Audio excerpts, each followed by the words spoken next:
po sikur gjithçka që na rrethon. Të mos jetë e heshtur, po sikur toka, ajri, madje edhe vetë trupi ynë, të jenë pjesë e një ritmi të padukshëm, një frekuencë që nuk e shohim, nuk e dëgjojmë drejt për drejt, por që ndoshta e ndjejmë thellë brenda nesh. Në çdo moment, universi është në lëvizje. Valë që përplasen, energji që qarkullon, dridhje që përhapen në heshtje. Dhe ne jemi brenda këtij sistemi. Por pyetja mbetet: a jemi thjesht spektator, apo pjesë e kësaj simfonie të padukshme?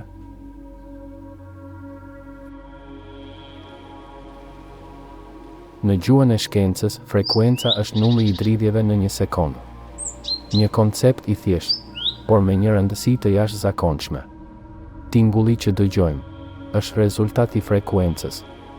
Drita që shohim është frekuencë në një formë tjetër. Madje edhe sinjalet që udhëtojnë nëpër ajër funksionojnë përmes valëve dhe frekuencave. Në një farë mënyre, frekuenca është një gjuhë universale. Një mënyrë për të përshkruar lëvizjen, energjinë dhe ndërveprimin mes gjërave. Dhe kjo na çon në një pyetje më të thellë. Nëse gjithçka lëviz, a ka një ritëm që i lidh të gjitha? Në vitin 1952, fizikani Friedrich Otto Schumann zbuloi një fenomen të jashtëzakonshëm. Ai tregoi se atmosfera e tokës krijon një frekuencë natyrore, rreth 783 Hz. Kjo frekuencë lind nga energjia e rrufes dhe përhapet në hapësirën midis tokës dhe ionosferës. Një puls i vazhdueshëm, një rrahje e padukshme e planetit. Edhe pse nuk e ndjejmë drejt për drejt, ajo ekziston, vazhdimisht.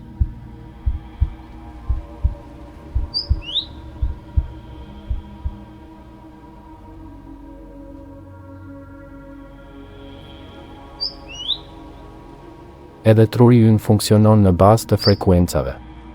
Valët alfa, që lidhen me relaksimin dhe qetësinë, janë rreth 8 deri në 12 Hz. Një numër që ngjan shumë me frekuencën e tokës. Kjo ngjashmëri ka ngjallur interes dhe debat. A është kjo një rastësi? Apo një përshtatje biologjike, e krijuar gjatë miliona viteve evolucioni? Shkenca ende nuk ka një përgjigje të qartë. Por ideja që trupi ynë mund të jetë në harmoni me mjedisin përreth, mbetet intriguese.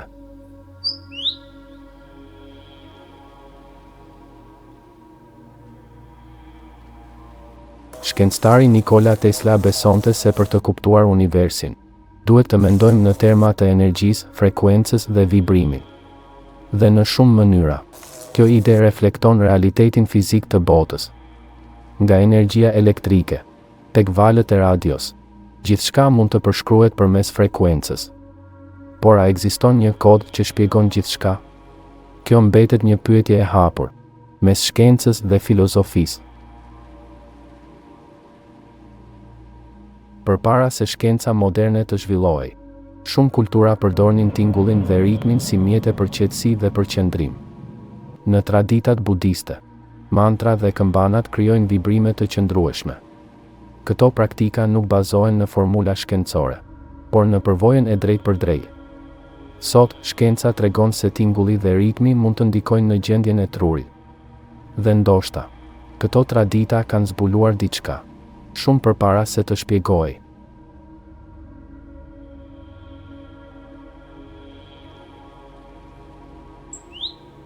Kur kalojmë kohë në natyrë, diçka ndryshon. Mendja qetësohet, trupi relaksohet, dhe ndjenja e stresit zvogëlohet.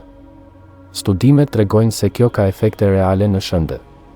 Jo sepse ekziston një frekuencë magjike, por sepse natyra ndikon në mënyra të thella biologjike.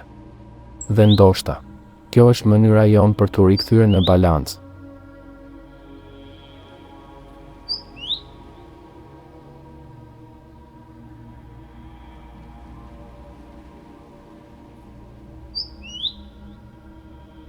Ndoshta universi nuk ka një sekret të vetëm, por një harmoni të madhe.